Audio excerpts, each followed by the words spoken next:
मंदिर को तोड़कर मस्जिद बनाई गई थी। नमस्कार दोस्तों, आज हम बात करेंगे श्री राम जन्मभूमि का विवाद कहां से स्टार्ट हुआ और कहां जाके खत्म हुआ। आज हम इस वीडियो में पूरी डिटेल में जानेंगे। एक जमीन का टुकड़ा जहां इतिहास ने करवट ली, जहां आस्था और राजनीति आमने सामने आ खड़ी हुई और जहां सदियों से अधूरी एक कहानी आखिरकार मुकम्मल हुई। यही है अयोध्या की पवित्र भूमि, जो न सिर्फ एक मंदिर का प्रतीक है बल्कि भारत की सांस्कृतिक आत्मा और करोड़ों लोगों की आस्था का भी पहचान है। राम मंदिर की यह कहानी सिर्फ ईंटों और पत्थर की नहीं बल्कि हजारों वर्षों से उस विरासत की जिसमें भगवान राम को मानने वाले करोड़ों लोग शामिल हैं। यह कहानी विश्वास बनाम सवालों की, श्रद्धा बनाम न्याय की, इतिहास बनाम राजनीति की है। लेकिन क्या हम वास्तव में जानते हैं कि इस विवाद की शुरुआत कब और कैसे हुई? कैसे एक मंदिर को लेकर एक पूरा देश बल असमंजस, आंदोलनों और अदालती लड़ाइयों में उलझा रहा? क्यों ये मुद्दा सिर्फ एक धार्मिक स्थान नहीं बल्कि राष्ट्र की पहचान और एकता का प्रश्न बन गया? और आखिरकार वह कौन से पल थे जब अयोध्या की भूमि पर राम मंदिर का निर्माण की नींव रखी गई? देश ने ऐसे ऐतिहासिक क्षण को देखा, न सिर्फ आंखों से बल्कि दिल की गहराइयों से महसूस किया। यह राम मंदिर की असली कहानी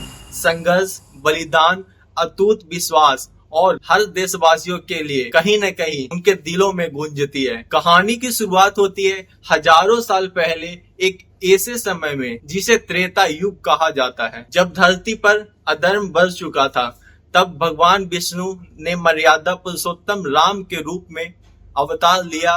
लेकिन हैरानी की बात यह है कि कोई काल्पनिक कथा नहीं बल्कि करोड़ों लोग की श्रद्धा, सांस्कृतिक और इतिहास का जीवंत हिस्सा है। जिस जगह पर उनका जन्म हुआ वही अयोध्या सरयू नदी के किनारे बसा एक प्राचीन और दिव्य नगर है, जिसे देवताओं का शहर कहा गया था। और सबसे चौंकाने वाली बात, वाल्मीकि रामायण से लेकर स्कंद पुराण, कृष्ण पुराण और न जाने कितने धार्मिक ग्रंथों में जिस स्थान को राम का जन्म स्थल बताया गया वह कोई साधारण जमीन नहीं, वही है राम जन्मभूमि। हजारों साल से उस स्थान को लेकर न सिर्फ आस्था थी बल्कि वहां रामलला की उपस्थिति एक अद्भुत शक्ति के रूप में महसूस की जाती थी। लेकिन सोचिए, अगर ये जगह इतनी पवित्र थी, फिर इस पर विवाद कैसे खड़ा हुआ? आखिर कैसे वो जमीन करोड़ों लोगों के लिए भगवान राम का जन्म स्थान थी, इतिहास के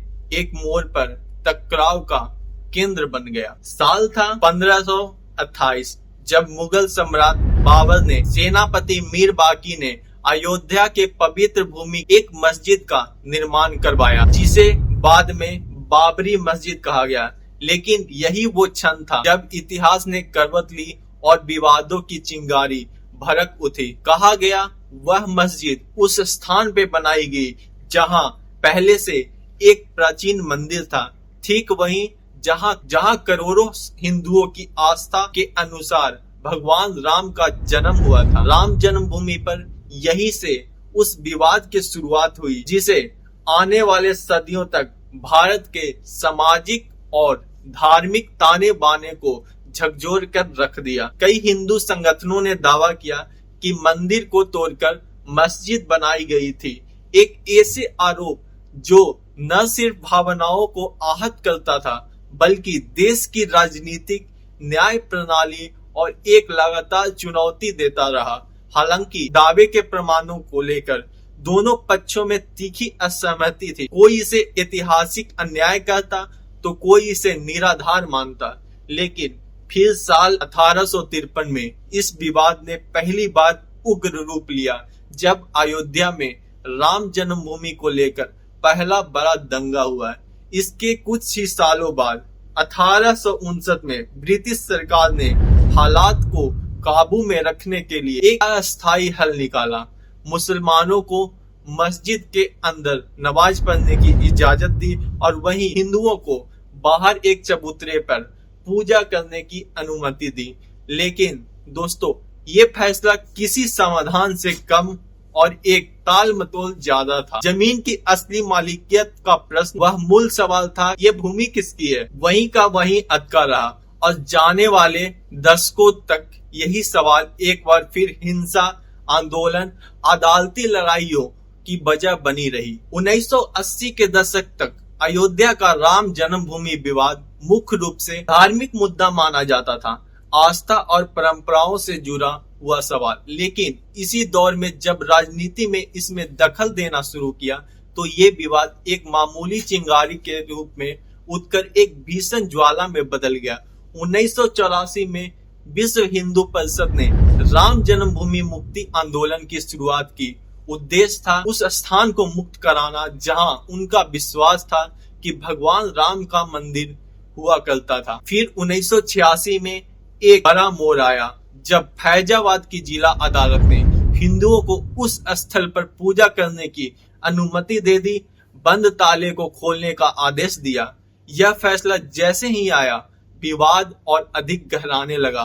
1979 में भारतीय जनता पार्टी ने इस मुद्दे को औपचारिक रूप से अपनी चुनावी एजेंडा में शामिल किया और यही धार्मिक भावना अब सीधा राजनीतिक हथियार बन गई। फिर आया 1990 जब भाजपा के वरिष्ठ नेता लाल कृष्ण आडवाणी ने राम रथ यात्रा की शुरुआत की।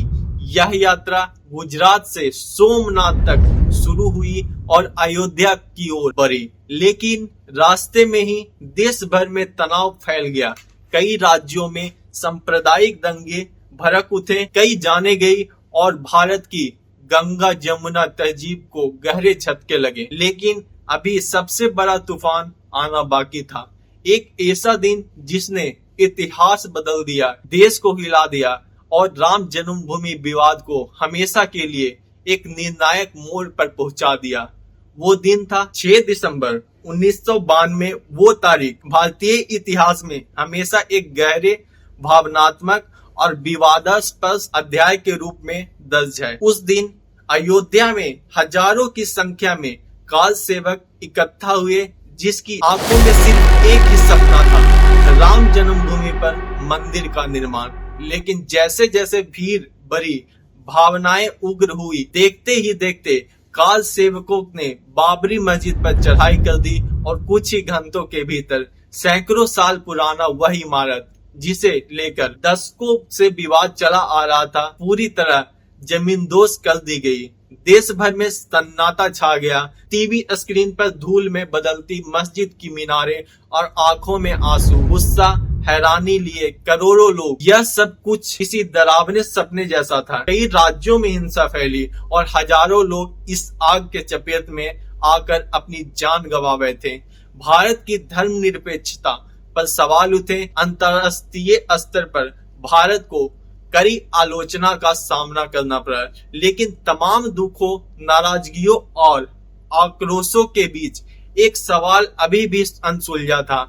आखिर ये जमीन किसकी है? मंदिर समर्थकों की भावनाएं अपनी जगह थी, मस्जिद समर्थकों की दलीलें अपनी जगह थी और इस सवाल ने इस विवाद को भारत के सबसे बड़े न्यायालय सुप्रीम कोर्ट तक पहुंचा दिया। यहीं से शुरू हुई एक लंबी, जटिल, ऐतिहासिक कानूनी लड़ाई जो 2 दशकों से भी ज्यादा समय तक चली और जिसने हर दस्तावेज, हर साक्ष्य, हर तर्क को न्याय के तराजू पर तौला। साल 2010 में इलाहाबाद हाई कोर्ट ने एक ऐतिहासिक लेकिन विवादित फैसला सुनाया। उसने राम जन्मभूमि की पूरी जमीन को 3 हिस्सों में बांट दिया। एक हिस्सा रामलला विराजमान को, दूसरा निर्मोही अखाड़ा को और तीसरा मुसलमान पक्ष को दिया। अदालत ने सुलह की उम्मीद की थी, लेकिन नतीजा उल्टा हुआ। कोई भी पक्ष इसे पूरी तरह संतुष्ट नहीं था। मंदिर समर्थक इसे अधूरा न्याय मान रहे थे, लेकिन तो मस्जिद पक्ष इसे अपने अधिकारों का हनन समझ रहा था। इसलिए सभी पक्षों ने सुप्रीम कोर्ट का रुख लिया।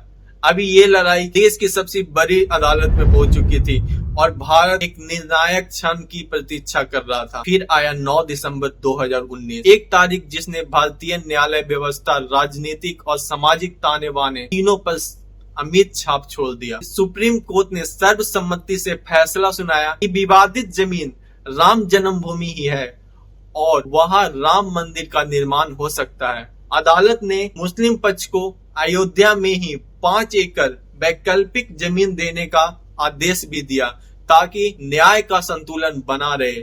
जैसे ही फैसला आया, पूरे देश की नजरें टीवी स्क्रीन पर थी। किसी के घरों में दीप जल उठे तो किसी के आंखें नम हो गई। यह सिर्फ केस का फैसला नहीं था, यह भारत के सदियों पुराने घाव का मरहम था। आस्था और कानून के बीच संतुलन का पल था। यह वो क्षण था जब अदालत ने न सिर्फ जमीन का मालिकाना तय किया, बल्कि भारत की आत्मा को संतुलन दिया, न्याय, परिपक्वता और शांति का साथ दिया। 5 अगस्त 2020 वो ऐतिहासिक दिन जब अयोध्या की धरती पर आखिरकार उस सपने की पहली ईंट रखी गई जो सदियों से करोड़ों दिलों में पल रहा था। प्रधानमंत्री नरेंद्र मोदी की उपस्थिति में भूमि पूजन हुआ और पूरे देश ने टीवी स्क्रीन पर वो दृश्य देखा जहां एक सपना आकार ले रहा था। मंत्रोच्चारण, पवित्र मिट्टी, आस्था की आहट और इतिहास की गूंज, सब कुछ उस एक क्षण में सिमट गया। इसके बाद तेजी से निर्माण कार्य शुरू हुआ और 2024-25 तक मंदिर का मुख्य गर्भगृह तैयार हो चुका है। लेकिन ये मंदिर सिर्फ पत्थरों से बनी एक इमारत नहीं, यह उन अनगिनत आंखों की चमक जिन्होंने पीढ़ियों तक राम भगवान को अपने हृदय में बसा रखा था। यह उन थके हुए कदमों की मंजिल है जो वर्षों से आस्था की तलाश में अयोध्या की ओर चल रहे थे। क्या सदियों पुराने यह अध्याय अब हमेशा के लिए शांत हो गया, या आने वाले समय में फिर कोई नया सवाल, कोई नई चुनौती सामने आएगी? जय श्री राम।